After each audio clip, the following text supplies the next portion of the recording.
সরাসরি সংসদে দাঁড়িয়ে এবার প্রধানমন্ত্রী তারেক রহমানকে একই বললেন আক্তার হোসেন। এদিকে বিরোধী দলীয় নেতা সকলেই করলো ওয়াকআউট। ভিডিওতে বিস্তারিত দেখতে থাকুন। তৈরি হয় সেটার ব্যাপারে সরকারের পরিকল্পনা কি আপনার মাধ্যমে মাননীয় প্রধানমন্ত্রীর কাছে সে ব্যাপারে জানতে চাই। নির্বাচন ছিল কারচুপিপূর্ণ, সে কারণেই একবার সংসদে আমি মজা করে বলেছিলাম সুষ্ঠু হয়েছে নির্বাচন, ভোট দিয়েছে প্রশাসন, তাকিয়েছিল জনগণ, এর নাম বাংলাদেশের নির্বাচন। তাদের রায়ের প্রতিফলন হলো না, মূল্যায়ন হলো না।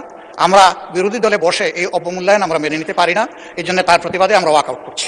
মাননীয় বিরোধী দল নেতা। আসসালামু আলাইকুম।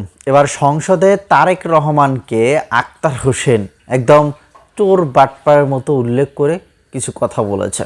দর্শক মণ্ডলী, কেন এই কথা বললেন, কেনই বা আক্তার হোসেন তিনি ক্ষোভ ছাড়লেন তারেক রহমানকে নিয়ে, বর্তমান বাংলাদেশের যিনি কিনা প্রধানমন্ত্রী। এদিকে আজকে ওয়াকআউট করেছে কিন্তু বিরোধী দলীয় নেতারা। জামায়াতে ইসলামের আমির তিনি কিন্তু সরাসরি স্পিকারকে যে কথাগুলো বলেছেন, যেগুলো শুনলে আপনারা অবাক হতে বাধ্য হবেন। কথা বেশি বাড়াবো না, সেই গুরুত্বপূর্ণ ভিডিও ফুটেজগুলো আপনাদের দেখা পাবো। আশা করছি পুরো ভিডিও জুড়ে আমাদের সাথে থাকবেন। আর দর্শক শ্রোতা মণ্ডলী, যারা আমাদের এই চ্যানেলে নতুন হয়ে আসছেন, অবশ্যই চ্যানেলটি সাবস্ক্রাইব করে বেল বাটন ক্লিক করে রাখবেন। চলেন দেখে আসি। প্রথমে আমরা দেখব জনাব তারেক রহমানকে কি বললেন আক্তার হোসেন। তার মাধ্যমে মাননীয় প্রধানমন্ত্রীর থেকে জানতে চাই যে ফ্যামিলি কার্ড, কৃষক কার্ড, কৃষি কার্ড, হেলথ কার্ড যে ধরনের কর্মসূচিগুলো গ্রহণ করা হয়েছে তার ইতিবাচক কিছু দিক রয়েছে। জানার বিষয় হলো যে ঠিক কতজন ব্যক্তিকে বা পরিবারকে এই কার্ডগুলোর আওতায় নিয়ে আসা হবে, তাতে কতটুকু বাজেট বরাদ্দ করা হবে এবং সেই বাজেট বরাদ্দ সমন্বয় করতে গিয়ে মূল্যস্ফীতি, মুদ্রাস্ফীতির মতো পরিবেশ পরিস্থিতি তৈরি হওয়ার মতো পরিস্থিতি তৈরি হয়, সেটার ব্যাপারে সরকারের পরিকল্পনা কি আপনার মাধ্যমে মাননীয় প্রধানমন্ত্রীর কাছে সে ব্যাপারে জানতে চাই। মাননীয় প্রধানমন্ত্রী।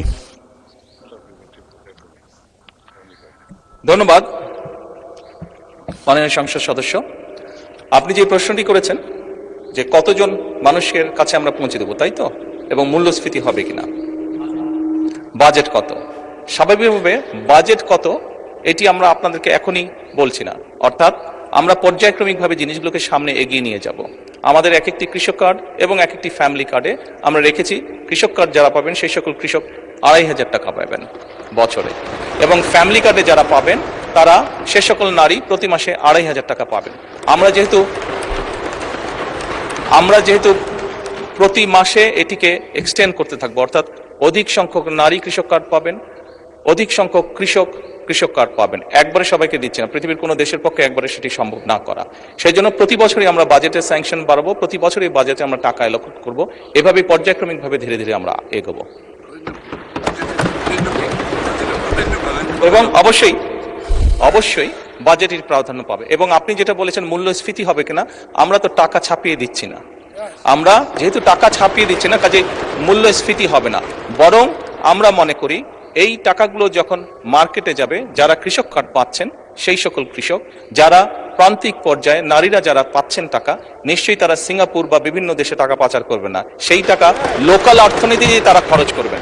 এবং একজন নারী স্বাভাবিকভাবে সেটি তার সন্তানের লেখাপড়ার পিছে খরচ করবেন, অথবা সেটি তার সন্তান বা পরিবারকে একটু ভালো খাবারের ব্যবস্থা করবেন, অথবা তিনি লোকালি কোনো ছোট ব্যবসা প্রতিষ্ঠান গড়ে তুলবেন।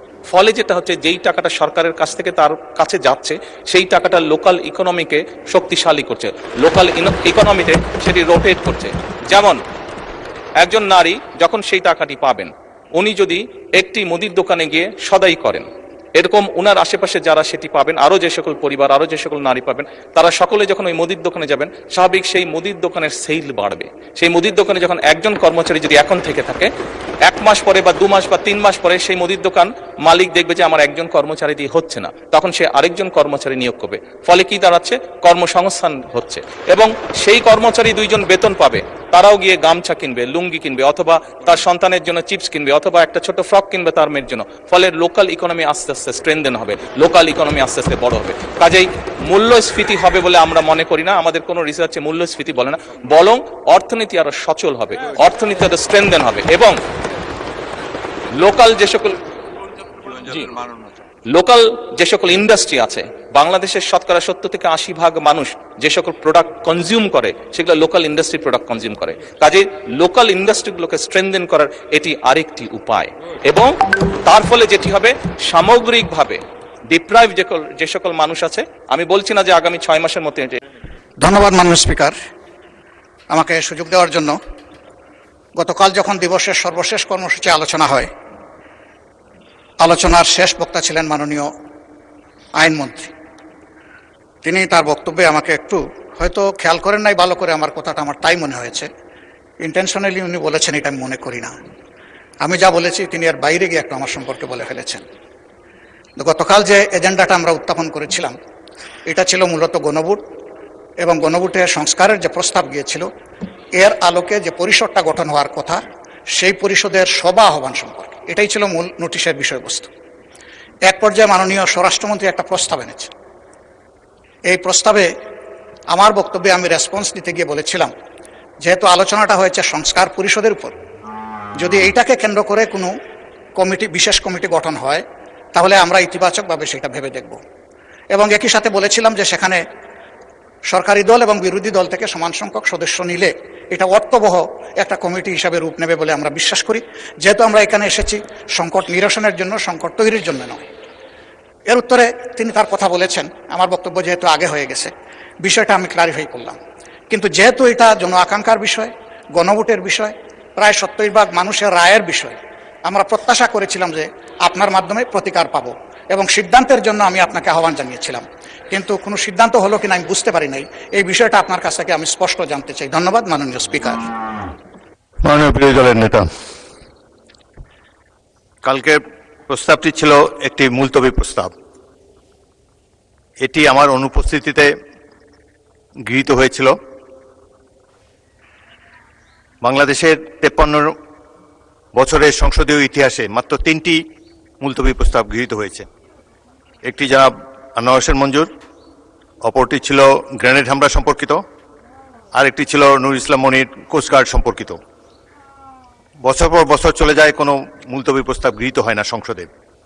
তারপরেও প্রাণবন্ত আলোচনার জন্য ডেপুটি স্পিকারের সভাপতিত্বে মুলতবি প্রস্তাবটি গ্রহণ করা হয়েছিল। এই আপনি জানেন যে যেই সমস্যার সমাধান আইন প্রণয়নের মাধ্যমেই কেবল করা যায় সেটি নিয়ে মুলতবি প্রস্তাব হতে পারে না।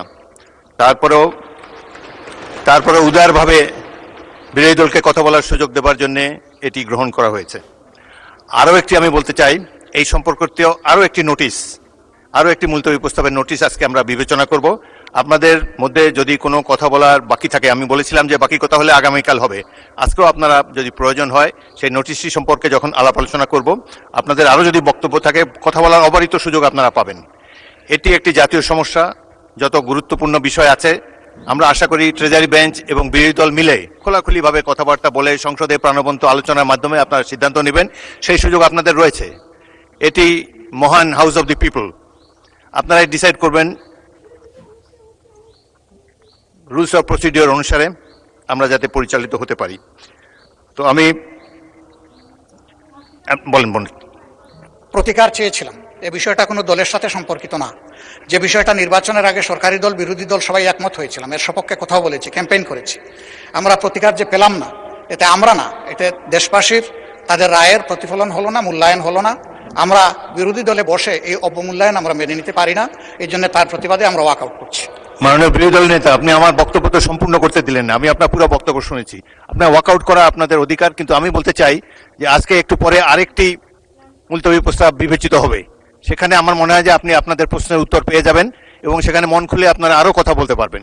সুতরাং আমার অনুরোধ হলো আপনারা ওটা শোনেন, তারপরে যদি ওয়াকআউট করতে পারেন প্লিজ ফিল ফ্রি। তবে প্রস্তাবটির ভাগ্য কি নির্ধারণ হয় সেটি আপনি দেখার জন্য একটু অপেক্ষা করে দেখতে পারেন। বিরোধী দল নেতাকে মাইক দেন। হ্যাঁ, ওই নোটিশটাও আমাদের নজরে আগে কিছুটা এসেছে এবং আমরা মনে করি যে মূল নোটিশকে চাপা দেওয়ার জন্য ওই নোটিশটা সামনে আনা হয়েছে।